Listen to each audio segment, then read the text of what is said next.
Hello and welcome to Building on a Budget Model's first beginner's guide. How to build a model car using the Subaru Impreza 2000 143 scale from Hella and Airfix. This is a starter set and you can see here the recommended colours. We're going to be using some of those as well as other things. Here we've got some Wilco primer, some blue metallic spray paint and some gloss clear coat. Also going to be using some sprue cutters, a craft knife, poly cement from Revell, toothpicks, a range of paint from Humbrol, Hella, Revell and Tamiya,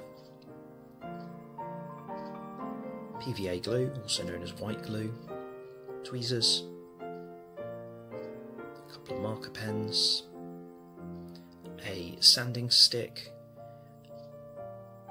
modeller's tape, decal solution and some more thin poly cement. I'll also be using a range of synthetic brushes, some water, a tray, kitchen towel. I prefer using the poly cement that comes with an applicator, however if you've got a tube one I will talk to you later about how best to use it without making a mess. First thing to do is to look over the body for any imperfections or flash, remove it with a craft knife or with a sanding stick, but don't sand too hard as you may damage the body.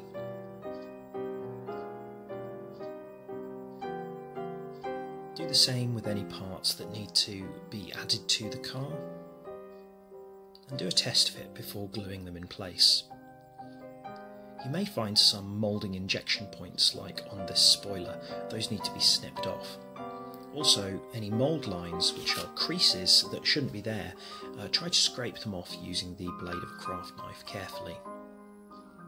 It's useful to glue these parts to the body of the car before painting, as poly cement works to melt the plastic and paint interacts with it quite badly and the bond won't be good. So glue these things before painting.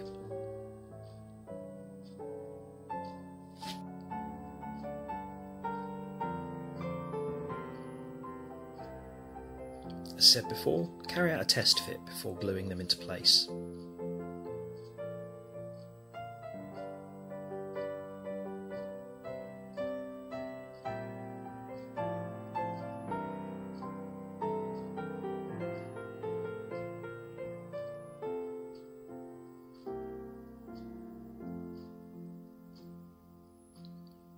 Unlike superglue, poly cement won't be instantaneous, which means adjustments can be made if you realise you've made a mistake.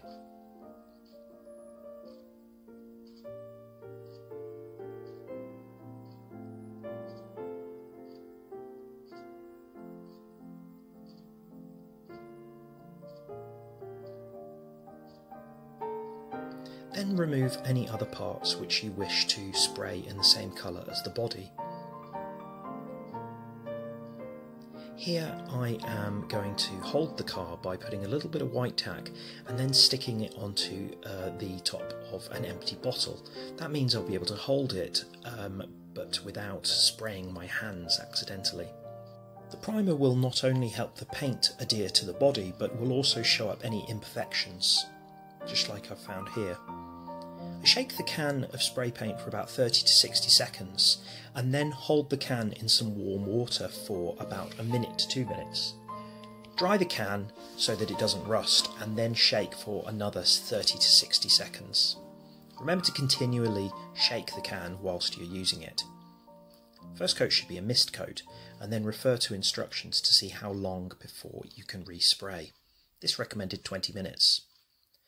The second coat can be a bit heavier and you can go on to a third coat if you think you need it. This says that it can be touched after another 20 minutes.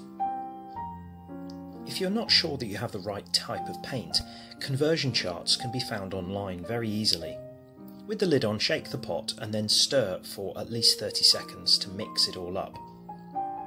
Use a little bit of water to thin acrylic paint.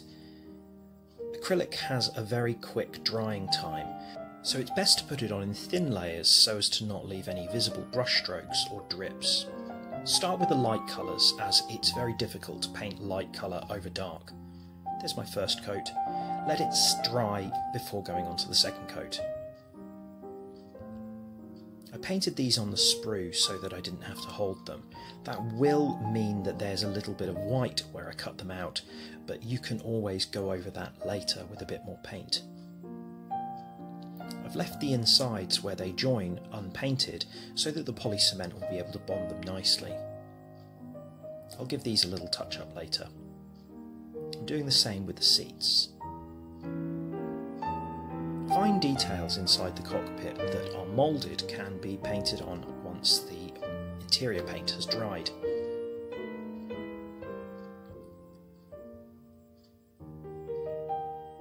Humbrol, Revell and Hella paints can be mixed quite easily.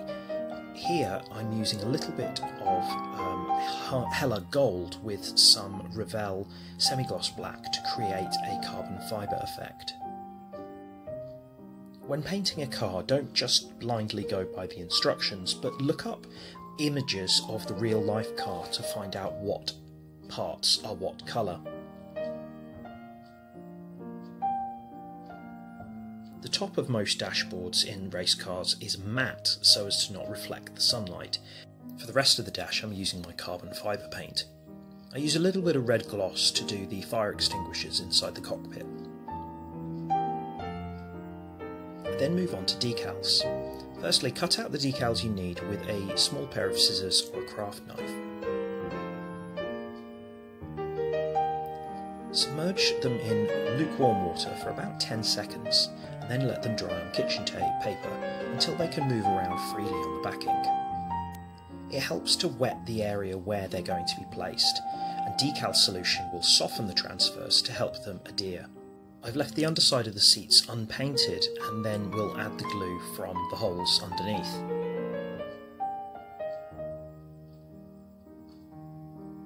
A bit of decal solution helps decals fit into awkward shapes such as on the dashboard here.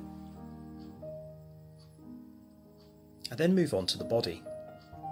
Firstly, check over to make sure that everything is smooth and dry. I start with the biggest decals and add on a little bit of water or decal solution so that it will move freely when put it onto the car. Make sure your hands are clean before doing this.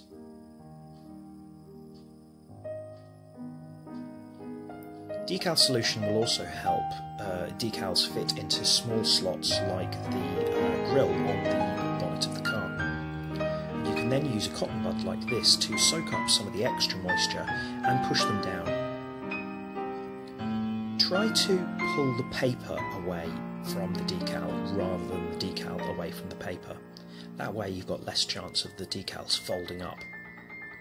Smooth them down with a wet brush and the cotton bud again in a rolling motion. Leave the decals to dry for about 24 hours. This will let the water from underneath them evaporate. When you're doing the clear coat, start with a mist coat like this. From the side to side pattern, moving around so that you cover all parts of the car. You notice I'm wearing a glove. Then put the car underneath a box so that no dust or hair settles on it while it's drying. The second and third clear coat layers can be much thicker, as you can see here. Again then, place the car underneath the box for probably a day. When working in the windows, I normally work from the inside out. To replicate the black surround that most modern car windows have, I put down a bit of masking tape and then use the black Sharpie. Mistakes with the marker pen can be wiped away with hand sanitizer alcohol gel. If you do this on the inside, then it will have a really nice shiny polished finish when you look at it from the outside. I have also added the decals from the insides of the windows, as this will protect them from the elements. If you're unsure of where to place the window decals, test fit the window inside the car body to see if the decals line up.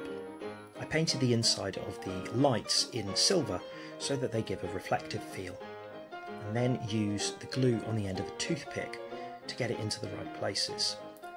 Use white glue with clear parts, as poly cement or super glue can make the clear parts fog. Here again I'm using the toothpick to get a very small amount of glue into the window recesses. I then use red Sharpie for the tail lights and orange Sharpie for any indicators. I find it safest to add small parts like wing mirrors and headlight lenses at the end when the car is nearly finished. Here is the final car. It's completely built from out of the box, with the exception of the radio aerial. The tips and tricks video for that is linked above.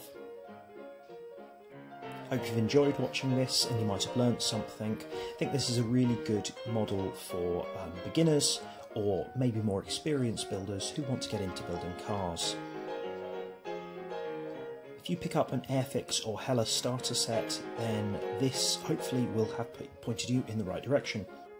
Please like, share, comment and subscribe, and I'll see you soon.